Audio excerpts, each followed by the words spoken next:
Riders League. Riders with 30, clap it up!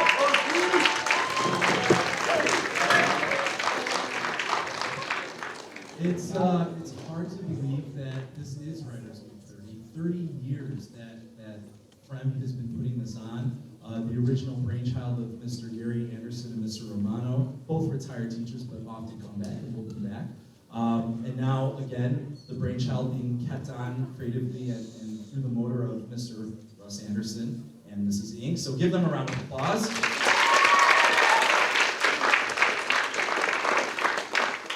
Also, thank your English teachers for bringing you here, being part of this experience, putting in the work to help make it happen.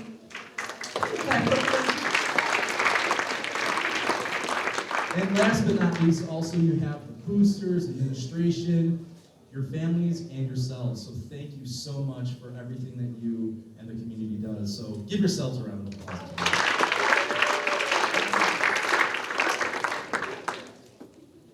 Our writer today is Christina Enriquez. She has her fourth novel coming out on March 5th called The Great Divide.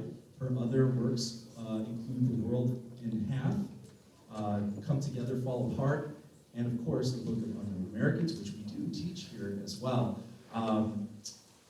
Her books will be available for pre-order after, and if you would like to come up and get that book, or also the Book of Unknown Americans, I'm going to throw the mic to Mrs. Root.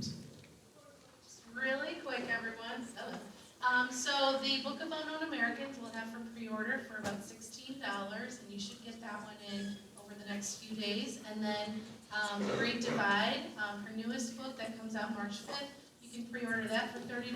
We're accepting cash or check or credit. And then later on this week, we will have Apple Pay options. So stick around. At the end of the period, come find me if you want to pre-order a book. Without any further ado, please clap it up for Christina Enriquez.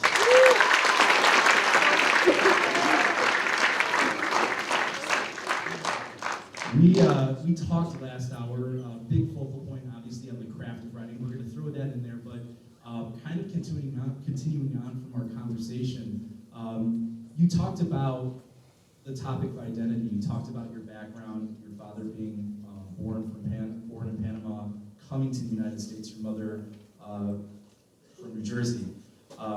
The idea of identity, is that something that you struggled with, or is that something where you found that the outside world was trying to construct it for you, and how did you react to that at a young age? Yeah, so as you mentioned, my dad is from Panama. He came to the United States when he was like 17, 18 years old. And he came with a student visa. He was going to study chemical engineering at the University of Delaware. And when he got to campus, apparently they didn't have housing ready for him or available in any way somehow.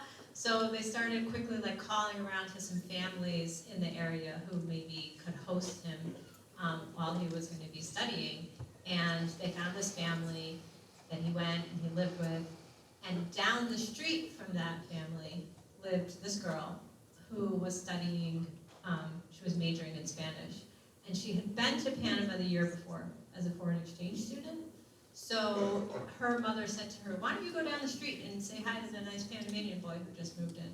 So she did, and she went down and they talked, and that woman ended up being my mother. So my dad stayed in the United States after school because of her, because they fell in love, they were starting a family. He got his graduate degree in chemical engineering at Northwestern, and he's really just been here ever since. So when I was growing up, we would go and visit all of his family that was still in Panama. So my grandparents, aunts, uncles, cousins, family friends that were so close they might as well have been family. And that was just our de facto summer vacation. That was just always what we did. We would go to Panama for a few weeks, and we weren't going as tourists. We were going and hanging laundry out with my grandmother and helping her make, breakfast and picking up prescriptions at the pharmacy and just doing sort of normal day-to-day things that you would do if you lived there. So I had a really rich sense of Panama ever since I mean, the first time I went there I was 8 months old, and I've basically gone every year since with, a slight interruption from the pandemic. But so I felt, in a lot of ways, like very connected to Panama and to that place. But I was born in the United States. I was born in Delaware, and I grew up in the United States, and I had spent like all of my life, schooling-wise and everything in the United States. And so, in another way, of course, I felt like very connected to this country. And so then I never felt myself like that feeling of like dislocation. I would just go to Panama, and that's where I was in the summer, and then the rest of the year I was in the United States, and I moved around a lot. So I was born in Delaware, but we moved to Florida, then Virginia, then Indiana, then back to Delaware. And every place I would go, it just felt like, well, this is just where I am now. And that's how I saw myself. It wasn't until probably I was in like high school, actually. It took a while before I had the sense that anybody else was maybe seeing me differently than I was seeing myself. So I remember in high school, my parents gave me, like they were cleaning out their house, and they were like, take all your stuff, and they gave me all my old yearbooks. And you can see in the yearbooks, like people write like, hey Pan, like as a derogatory slang or slur really for Panamanian. That was how people saw me. Like I remember somebody coming over to my house one time who was like ostensibly a friend, right? And my parents had, like baking soda in the freezer, like you just to keep it fresh or whatever. But instead of having it in the Arm & Hammer box, they had it like in a little Tupperware. And my friend like opened the freezer and was like, oh my God, what is this? Is this cocaine? Are you related to Noriega? Like, there are all these things that now we would call like microaggressions, right? That I think like impacted me and impacted like, oh, this, like I realized this is how people are seeing me, right? And then when I started writing about Panama, there was a whole nother level of that. So then, the introductions were like, oh, she's this Panamanian American author, or this Panamanian author, or this American author. And it was like very interesting the different ways that people were like suddenly like parsing who I was. And at some point, I think I just had to like figure it out for myself. Be like, okay, so this is how the world wants to see me in all these various ways. And it was like all over the place, right? And there are people who assume that I know Spanish very well, which I know it well enough, but I'm not like totally fluent. And so people come up to me at a signing table, and then suddenly they're speaking in Spanish, and then I have to tell them like, no, hold on, like, I don't know everything that you're saying. And that's always very embarrassing. But again, it speaks to the idea that they're seeing me in a certain way, or they have a certain expectation of who I am. And at some point, you just have to be like, within yourself, like, who are you? And define it for yourself, right? Like, there's a long time when people would talk to me about like the idea of dual identity. And it took me a while to finally kind of like shrug off that phrase altogether and just be like, I don't actually think I have a dual identity. I don't, that suggests some kind of like fragmentation within me that I don't actually feel unless other people are telling me that. I feel in myself like I'm just, like I'm whole, like I'm like, one being who has multiple things within her, but that I'm like a whole being. I don't feel that sense of like duality. And I don't know why I should have to choose or pick one side or another. So it's a process, and it has been a process, I think, for much of my life in a way, like some of it in retrospect, like I didn't realize things as I was going through them at the time. But I think now I've come to a place where it's just, I just am who I am. And I think everyone is sort of like that. Like I think any kind of label is ultimately a limitation. So. You talked about your time in Panama when you go back and you visit, and I read that one word kind of stuck out to me in reading some of your previous interviews and even pieces that you wrote, was a term, I think it was observer, that you would observe. You couldn't necessarily take part in the communication with all of your relatives, but you observed. That idea of observation, how did that play into that experience there, and then ultimately how it would work its way into your writing? Yeah. So I grew up not speaking Spanish very well, and so we would go to Panama, and I would be in a room full of people, and I would be like, just sitting there, and everybody else would be like telling stories and like falling off of their chairs laughing, and my grandfather in particular was so good at like regaling everybody with stories, and I had no idea what anybody was saying.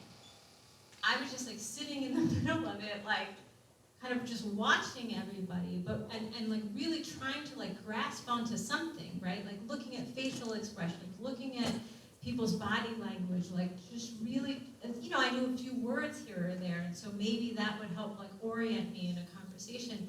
But for the most part, I had no idea what was happening. And so yeah, I was, for much of the time that we were there, unless I was talking to my own siblings or my parents, I functioned as an observer to everything that was happening around me. And I remember as a kid, like mostly, I wasn't like upset about it. It was mostly sort of like boring, right? Like you're just kind of sitting there like, okay, when are we leaving? Like it's been 3 hours of me not understanding anything anybody's saying, and like I'm ready to do something else. But in retrospect, I think it was a huge gift, actually, because I think it is part of what made me a writer, because there was nothing else to do but pay attention. And I think if you want to be a writer, you have to pay attention, and you have to like hone that skill. And I think all those hours sitting in rooms, not understanding what people were saying, basically forced me to hone the skill of paying attention. Last hour you talked about how you really started focusing on writing at the University of Northwestern, and then later on you ended up at the Iowa Writers Workshop. How did that experience, now you're in this workshop experience, and how did that kind of take it to the next level, and what were the things that you took away from that, and how did that help shape you as a writer? Yeah, I should start off by saying that makes it sound like it was an easy breezy transition from like, I went to Northwestern and then I went to the Iowa Writers Workshop, but I will tell you all, because I think it's important to say this, that after Northwestern, I had majored in creative writing. I thought, I want to write, I want to keep writing, this is what I want to do with my life, this is what I want my career to be. So I applied to 5 graduate programs. And I sort of chose them just by like a list in US News and World Report. Like I just looked like, what are the rankings of graduate programs? And I picked 5 and I applied to them. And I got rejected at every single one.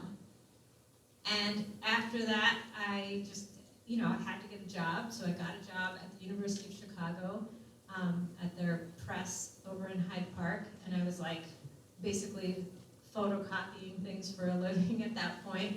But the amazing thing about that job was that I had an office with a door. And so when I was supposed to be working, I would sometimes close the door and I would like write short stories and I would print them out on the company printer. And I would like take them home and then I would write on them and mark them up. And then I would put them in an envelope and I would send them back to my old professor at Northwestern for his feedback, and he would read them and he would mail them back to me. And like I just kept doing that. I kept writing, so that then by the time, like a year and a half, fast forward a year and a half, I applied to graduate programs again, and then the first school that I heard back from was the Iowa Writers Workshop. And you asked, like, what did it then mean to me, essentially? And I think any kind of artist, it's so hard to be an artist in this culture, especially. I think it's not particularly valued, which is why something like Writers Week at high school is so incredible. But I think in the larger society, it is really hard, and what you're looking for all the time is like validation. And I think getting into Iowa was this huge moment of validation for me.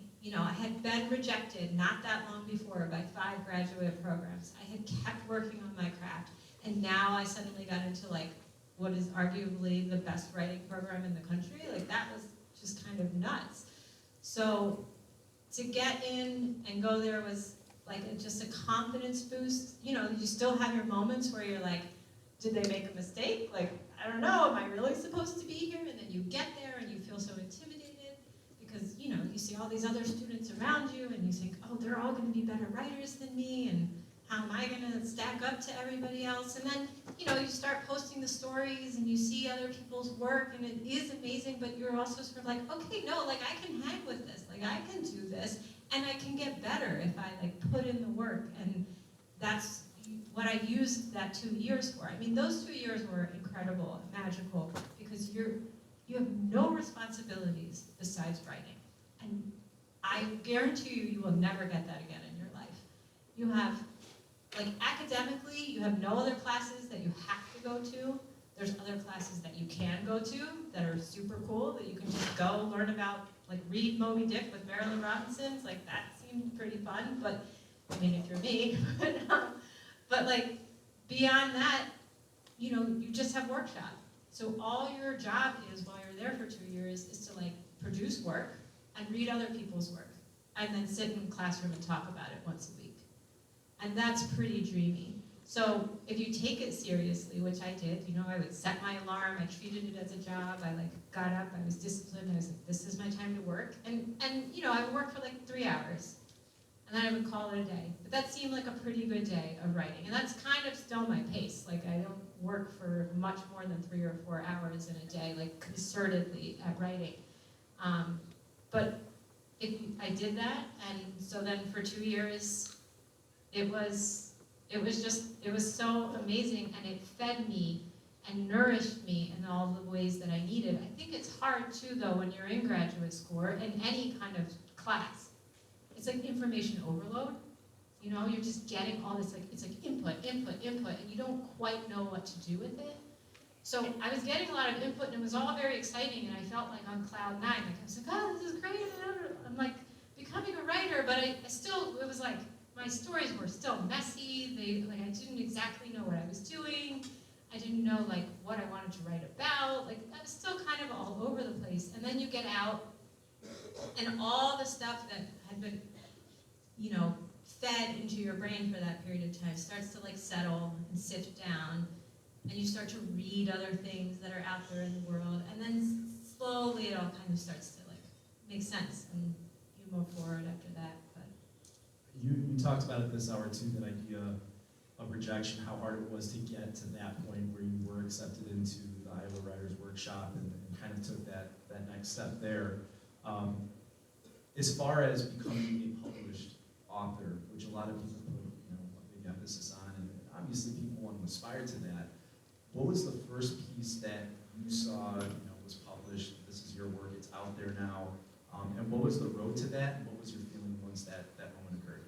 Yeah, I published a story or two in the, like, Northwestern, like, student arts and literary magazine. So that was sort of like the first even little taste of something. But I think after that, when I was in graduate school, I wrote a story. It was very short, and I sent it to. When I had been at Northwestern, they have a literary magazine called Tri-Quarterly, and I had been a work study student at Tri-Quarterly for one of my years in school. And so I knew the editor there, and when I wrote this story in graduate school, I don't even think I workshopped it. I think I just, like, wrote it on my own free time, and then I sent it to her, and then she accepted it for publication. So that was sort of like the first kind of real, like, on a national stage, like something that someone could conceivably walk into a bookstore and buy. The first time that a story of mine at all had been published. And, it was exciting, but I think also I was still in school, I was still in the midst of it. I just sort of felt like this is cool, this is happening, but I still knew that I had, like, so much to learn, that it was just like, part of me feels like, oh, it's just a fluke because I knew her, maybe that's why she took it, you're really sort of talking yourself out of things sometimes too. But yeah, that was the first one that I can remember. And then, I spent many years sending stories to magazines and just getting rejected outright. I have a file of rejections that I, like, held onto and that I look back at still sometimes to, like, remind myself, like, what it was like in the beginning. And it still happens, which is not to say, like, in the beginning isn't now, like, I will still I just sent something New Yorker, and they were like, nah, it's like, okay, that's fine.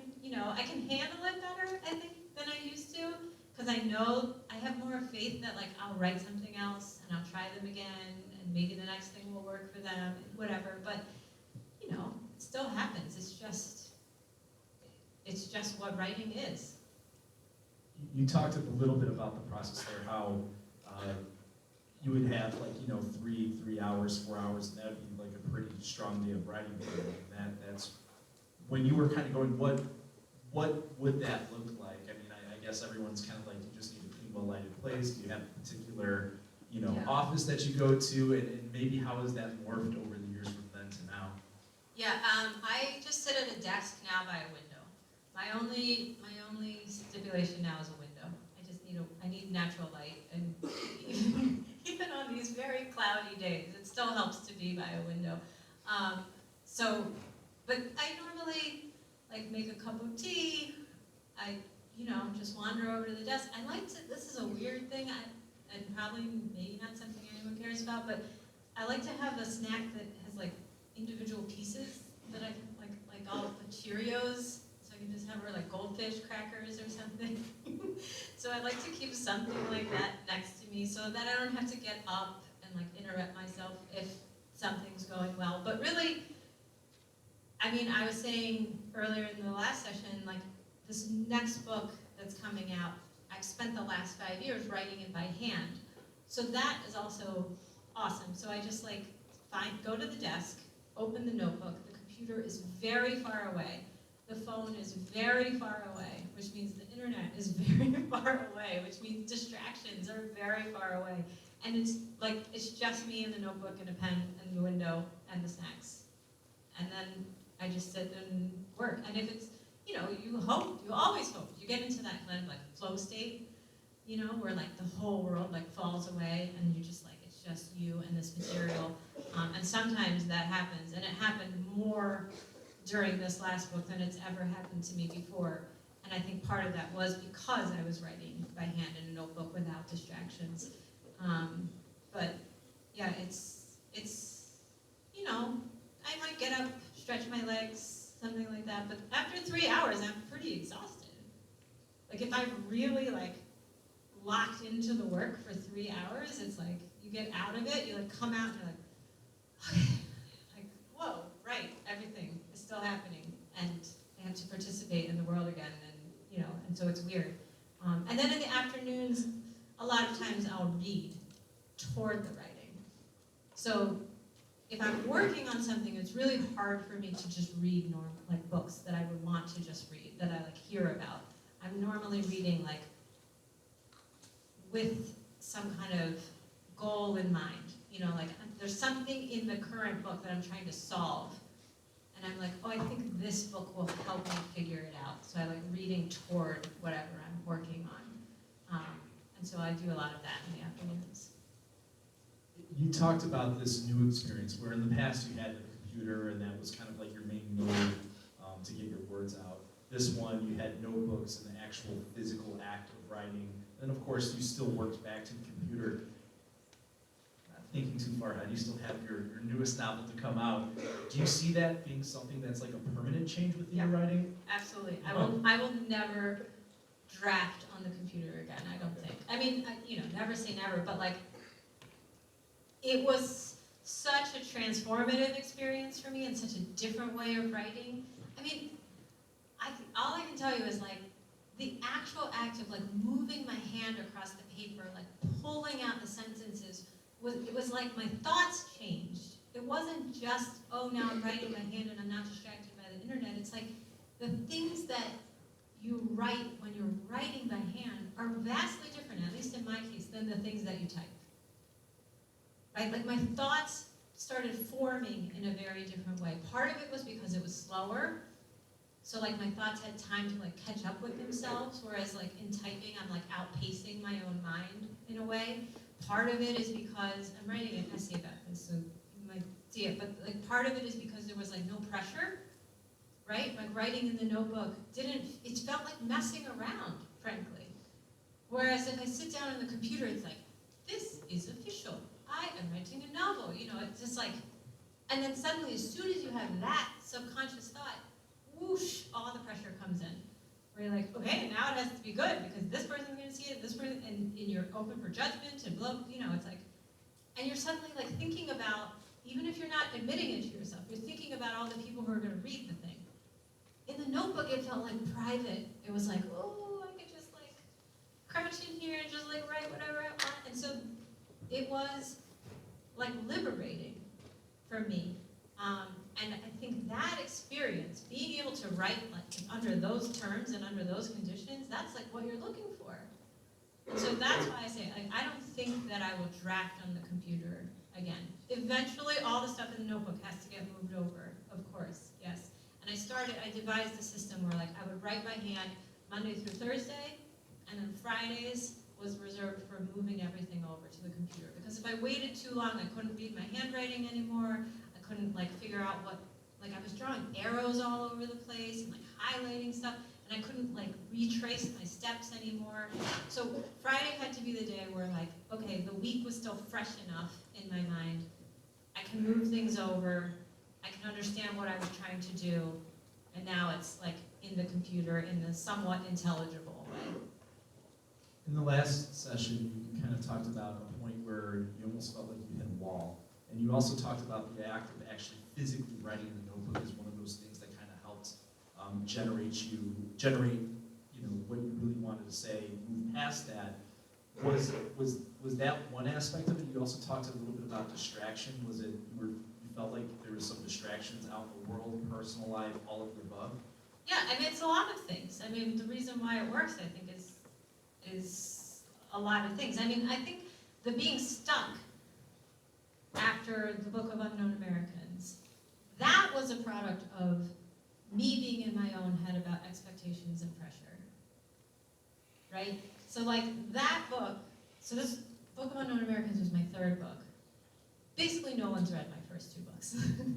But like, it turns out that a lot of people have read the Book of Unknown Americans, which was a total shift for me in my career, to suddenly have people who had not only read it, frankly, but like, who it apparently like meant something to them, right? Like I was doing events and people would come up to me and they were like excited to meet me. And I was like, this is weird. I don't even know what to do with this.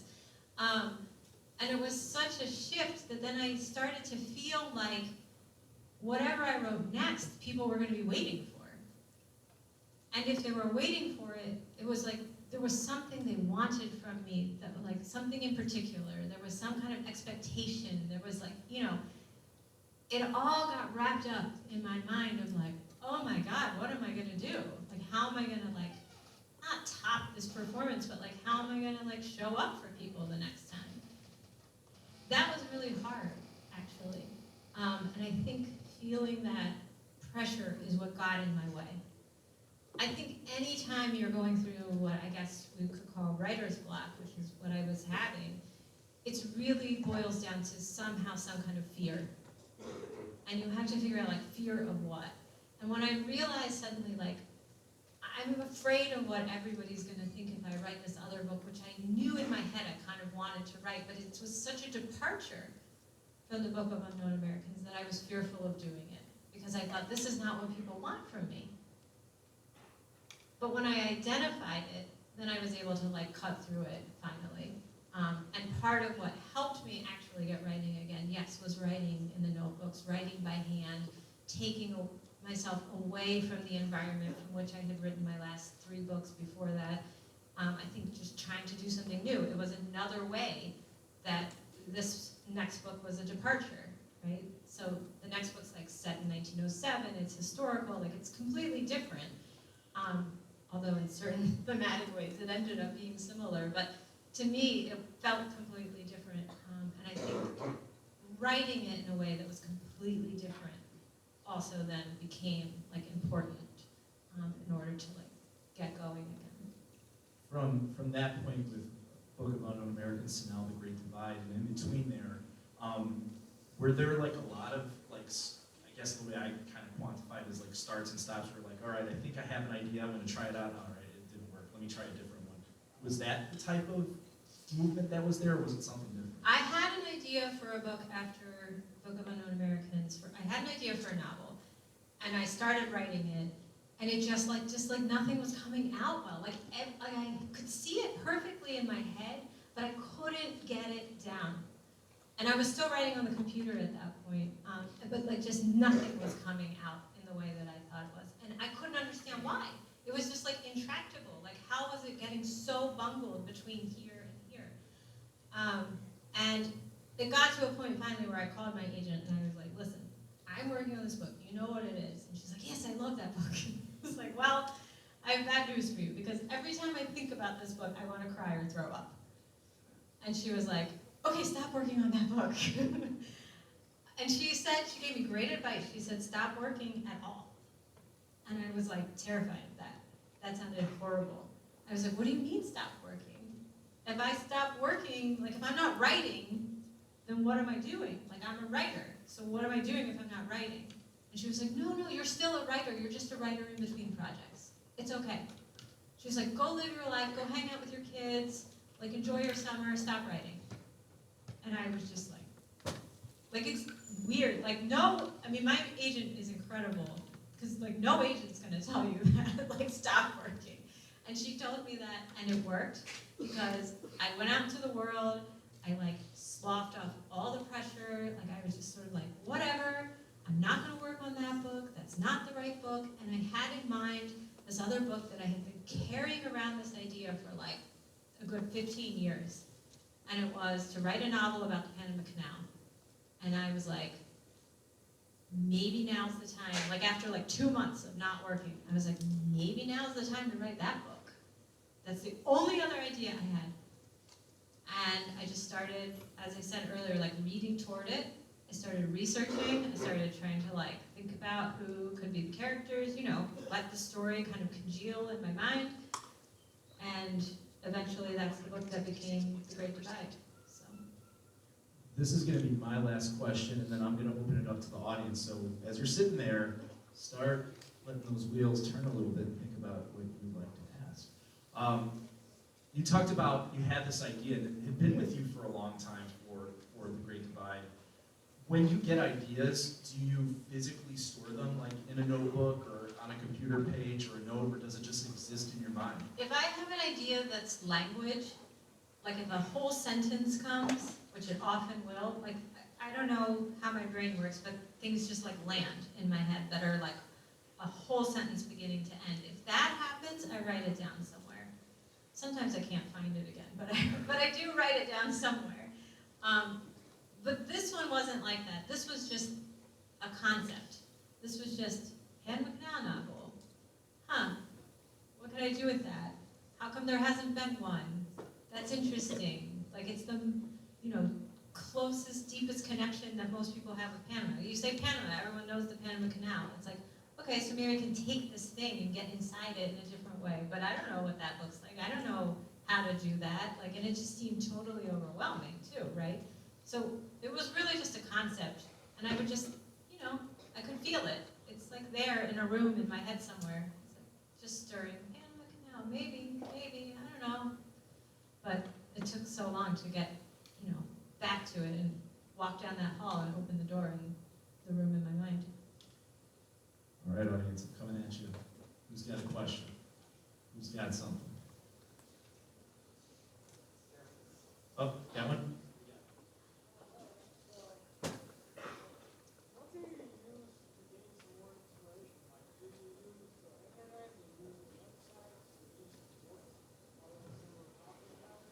Yeah, what do I use to gain inspiration? If I'm just looking for just pure inspiration, just like something that makes me feel like writing, it's always and forever just books. I'll read short stories in magazines, I'll read books, I'll go to the library, I'll get something, and oftentimes, within like a page, I'm suddenly like, oh, okay, that, I should do that.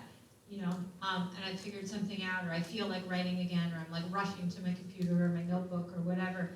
But it's always has been, and I think probably always will be books. But I mean, I think I'm a curious person. I just like learning about things in the world. I like hearing about stuff. I just like read this article yesterday about this woman who voluntarily lived in a cave underground for 500 days. You know, like that's interesting to think about. And so I start kind of like my wheels start turning, and you know, not like I'm writing a novel about that, but that's just interesting. Like, why would a person do that? Thinking about ideas of solitude, whatever. But also, really, like, what inspires me is just paying attention to the world, right? Like, I put my phone down. I'm very intentional about this. My kids like think I'm funny or crazy, maybe. But like, I'll be sitting in a doctor's office, or I'm like the only person sitting at the gate in the airport, and I like don't have my phone. I'm just like watching people. Right? And I'm imagining like, oh, look at those two people talking to each other, and what are they saying to each other? And then I'm like suddenly like writing dialogue in my head because I'm paying attention to something. Or language will come to me, you know, I'm looking at like all these trees outside right now, and they, you know, don't have leaves on them, and I'm like, oh, they're arthritic limbs, right? Like the branches look arthritic to me, and it's like, okay, so that's a phrase I can use somewhere, but that only happens if I'm staring out the window of the car and I'm paying attention. So I think that's a lot of it too, just like reading and then ingesting the world. How about another one? So John Irving always writes the last sentence of his book and never changes it. Do you prefer having a destination you're writing that concrete, or do you enjoy having kind of the freedom to see how it ends? Yeah, I like the freedom. I at some point in the, like if it's a novel, like midway through or so, the end starts to like appear to me, right? Like it starts to form. I knew the last line of the Book of Unknown Americans long before I got to it, and I was determined to like make that the last line. So that was an example of where like I had specific language, and I was like, I gotta get to that. I gotta figure out a way to make that happen. But it doesn't usually work like with that level of specificity. For me, I might have like a vague idea of what I want to happen at the end, but I like staying open to it. And I will say that I made a big shift at one point in my life where like I would sit down and write stories, like I knew what was gonna happen. I was like, this is what will happen in the beginning, then the character will do this, and then this is how it should end. And then I would be like, great, now I'm ready to write my story, and I would sit down and I would start writing. And all of those stories were like boring and flat. And when I made the shift to deciding like, no, I'm not gonna know anything purposely. I'm gonna start with one sentence, and then I'm just gonna build another sentence after that, and another one after that, and I have no idea where I'm going. I'm just making the path as I travel it. Those stories became much more like organic, alive, you know, interesting. And so that was like a kind of a seminal moment for me in terms of writing process to be able to make that change. Well, Christina, it's been such a pleasure talking to you this entire time. Thank you so much for coming, everyone. Big round of applause.